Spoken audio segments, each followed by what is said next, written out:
This is Autoline Daily, the show dedicated to enthusiasts of the global automotive industry.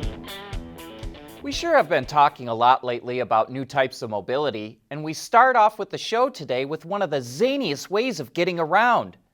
BMW and its DesignWorks subsidiary, along with professional skydiver Peter Salzman, created a wingsuit with electric assist. You heard that right. Just about everything is going electric these days, including wingsuits, which are used by base jumpers and skydivers. It features two encased carbon propellers that spin at 25,000 RPM and deliver a power output of 7.5 kilowatts each. The power is available for 5 minutes and allows jumpers to glide farther and cover longer distances. The wingsuit took about 3 years to develop, which included wind tunnel tests at BMW's test center in Germany. Divers wearing normal wingsuits can hit speeds of 100 kilometers an hour, but with electric drive, BMW's suit can hit speeds of 300 kilometers an hour when activated. And this is just the kind of e-mobility we can get behind. And this one too. Yesterday, Virgin Hyperloop successfully tested passengers in a Hyperloop pod for the first time. Transporting people at high speeds in pods through low-pressure tubes seems like science fiction, but it just took one step closer to reality.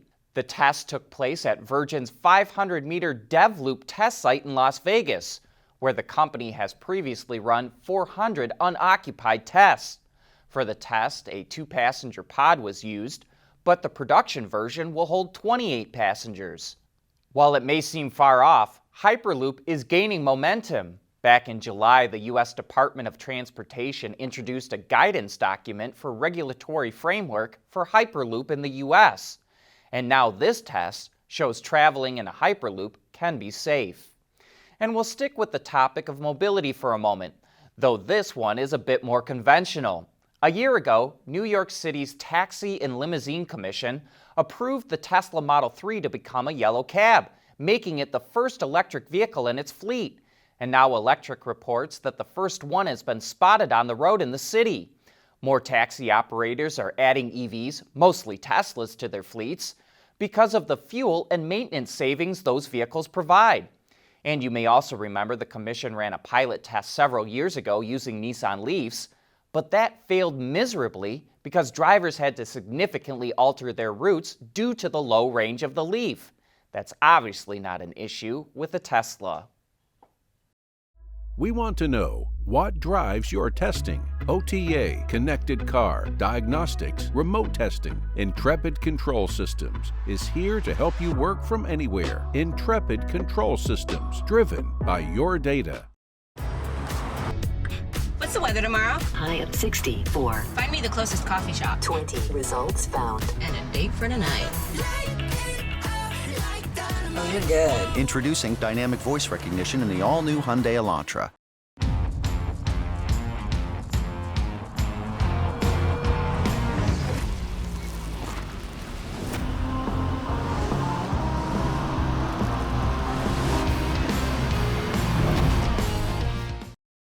Mary Barra says General Motors is running ahead of schedule building its new battery plant in Ohio. That's the place that's going to make GM's battery cells that it calls Ultium.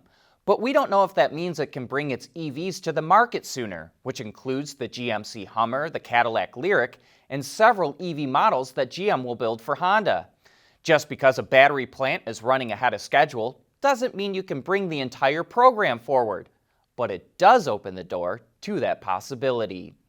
And here's another GM development that caught our eye.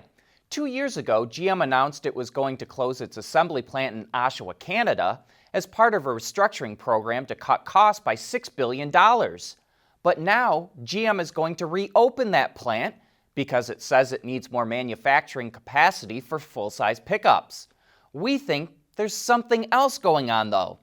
Last year, GM sold over 800,000 pickups. Ford sold about 830,000. But Oshawa will be able to build about 240,000 pickups. Does GM really believe it can sell that many more pickups? We think that's highly unlikely. But if GM wanted to convert one of its pickup plants to make electric trucks, it sure would be handy to have Oshawa making conventional trucks while it made that conversion.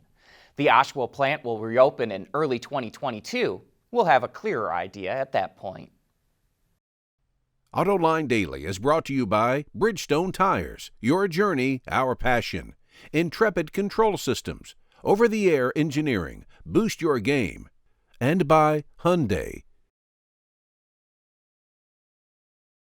Honda is consolidating its operations in North America. Its R&D and manufacturing operations are now run as separate companies with their own corporate structure and financials. But under the new plan, they're all merging together. Honda's manufacturing operations, including engineering and purchasing, and its product development operations will come together into one new company called Honda Development and Manufacturing of America. Under the previous system, R&D would do what was best for R&D, and manufacturing would do what was best for manufacturing. But that wasn't necessarily what was best for Honda. The new operation should improve communication within the company and cut costs by reducing redundancies. On top of that, its South Carolina manufacturing plant, which makes motorcycle, ATV, and side-by-side products, will become part of Honda's Power Sports division within American Honda. We know that a lot of you are sick and tired of all the electric coverage we're providing. So here's some good news for all of you who still love piston power. Mopar is expanding its crate engine offerings. With the introduction of the 807 horsepower Hellcat Red-Eye engine to its catalog, Mopar now offers 5 Hemi crate engines with power ratings between 375 and 1,000 horsepower. The supercharged 6.2-liter is intended for pre-1976 street and off-road machines, where its 717 pound-feet of torque would be particularly useful. I'm sure some of you are saying, well, that's cool, but what does it cost? MSRP comes in a shade under $22,000.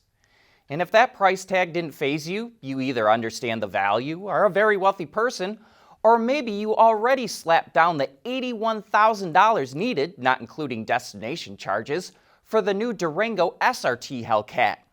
Orders for the 710 horsepower SUV, which will do 0 to 60 in 3.5 seconds, just opened up last week. And if ever there was a need for a 3-row family vehicle capable of doing mind-bending burnouts, it's no surprise it's coming from Dodge. Lucid Motors claims its sedan, called the Air, is more efficient than a Tesla Model S. One of the reasons why it makes that claim is that the Air is more aerodynamic than a Model S. And one way it's more aerodynamic is because it's designed the front air opening to generate a vortex. Peter Rawlinson, the CTO of Lucid, explains.